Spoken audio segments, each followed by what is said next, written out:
يسيروا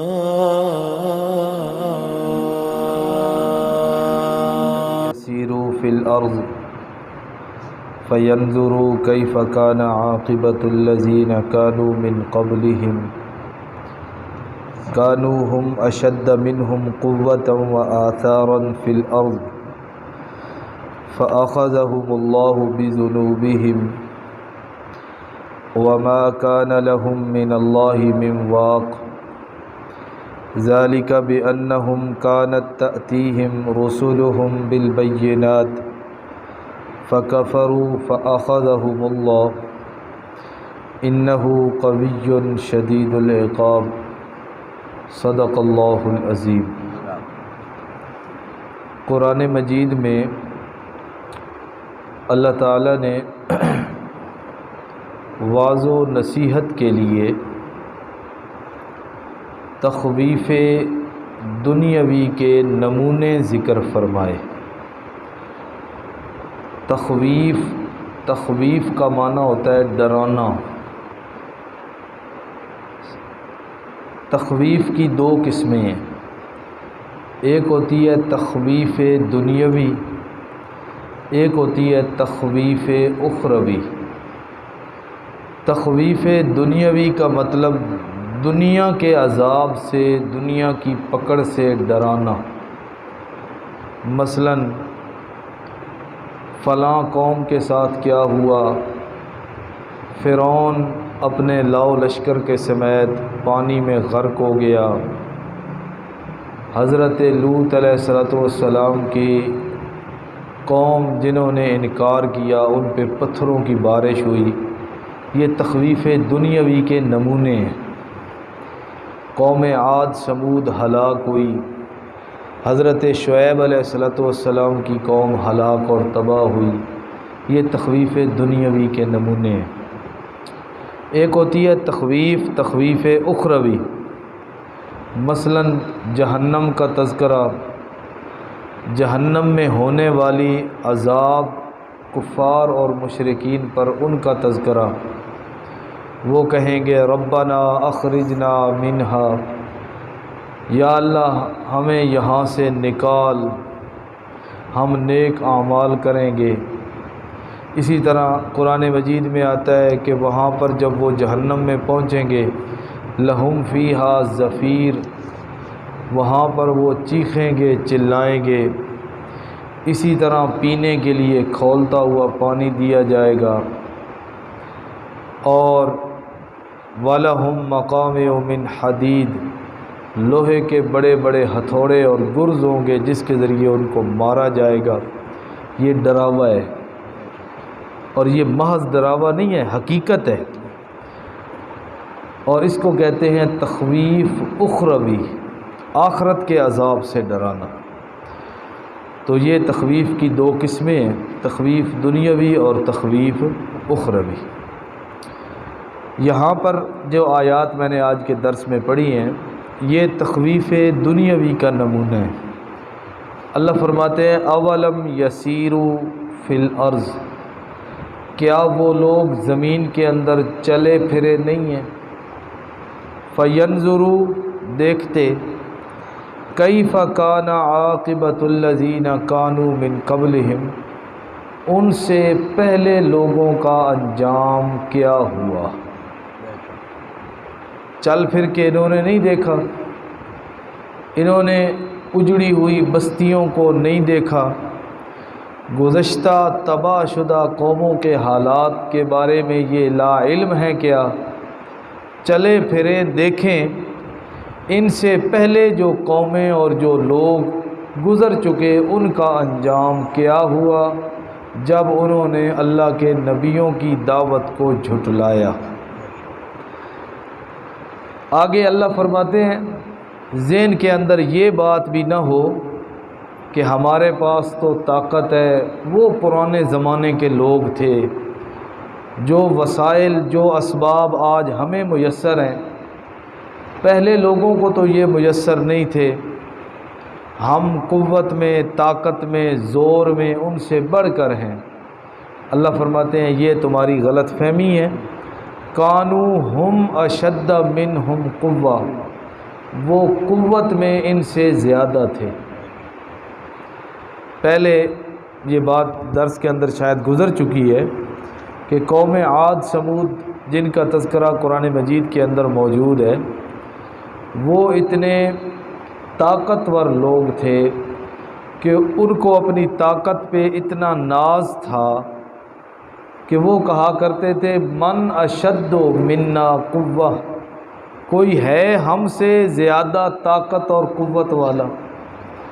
جسمانی قوت ان کی اتنی تھی، کھجور کے درخت کو وہ یوں پکڑ کے زمین سے ایسے اکھیڑ دیا کرتے تھے، اتنی طاقت۔ مضبوط ترین درخت ہوتا ہے کھجور کا، کتنا بلند اونچا، اور تیز آندھیوں کے اندر بھی وہ گرتا نہیں ہے، اتنے طاقتور، ایسے پکڑ کے ایسے باہر نکال دیا کرتے تھے۔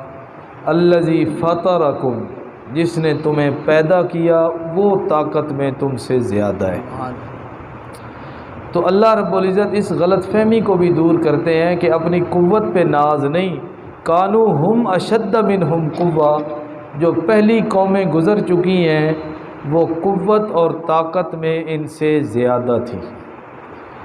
یہ اسلام آباد کے اندر مشہور مسجد ہے، لال مسجد، بڑی مشہور ہے، جہاں کے وہ مولانا عبدالرشید غازی صاحب تھے، مشرف دور کے اندر جو شہید ہوئے۔ ان کے والد تھے حضرت مولانا محمد عبداللہ شہید رحمۃ اللہ، وہ بھی شہید ہوئے تھے۔ تو ہمارا طالب علمی کا زمانہ تھا، تو وہ ایک مرتبہ آئے اور انہوں نے یہ بات بتلائی کہ ہم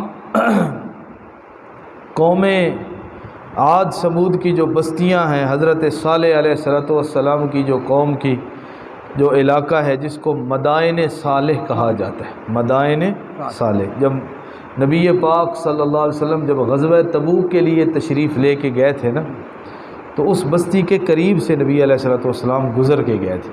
تو جب وہاں سے گزرے تھے تو نبی علیہ والسلام نے اپنا سر جھکایا اور صحابہ کو کہا کہ جلدی جلدی یہاں سے کیا ہو جاؤ، استغفار کرتے ہوئے گزر جاؤ۔ اس کے وہ مکانات اور ان کی وہ غاریں اور غاروں کے اندر ان کی رہائش گاہیں اب بھی موجود ہیں، اب بھی۔ تو وہ مولانا عبداللہ شہید رحمۃ اللہ علیہ بتانے لگے کہ میں اس جگہ پہ گیا، وہ کہنے لگے کہ بڑے بڑے پتھر اور پتھروں کو تراش کے اس کے اندر انہوں نے گھر بنایا ہوا، یعنی جو کام آج مشینوں سے بھی کرنا انتہائی مشکل ہے، وہ ان پتھروں کو انہوں نے اپنے ہاتھوں سے تراشا ہوا تھا۔ اور وہ کہنے لگے لوہے کے بڑے بڑے راڈ اور سریے، ایک جگہ پہ ہم نے دیکھا کہ وہ پتھر کے اندر ایسے گھسا ہوا تھا جیسے کسی نے ہتھوڑی کے ساتھ جو ہے نا میخ اور کیل کو کسی چیز کے اندر آگے گاڑ دیا، یعنی اتنے طاقتور وہ لوگ تھے۔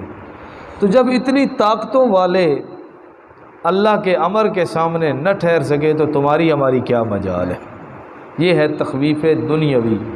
اللہ فرماتے ہیں کانو ہم اشد منہم قوہ، وہ قوت میں ان سے بڑھ کر تھے، وآثارا فی الارض، اور زمین کے اندر ان کے نشانات اور آثار ان سے زیادہ وہ باقی چھوڑنے والے تھے، یعنی ان کے آثار اور ان کی نشانیاں آج بھی موجود ہیں۔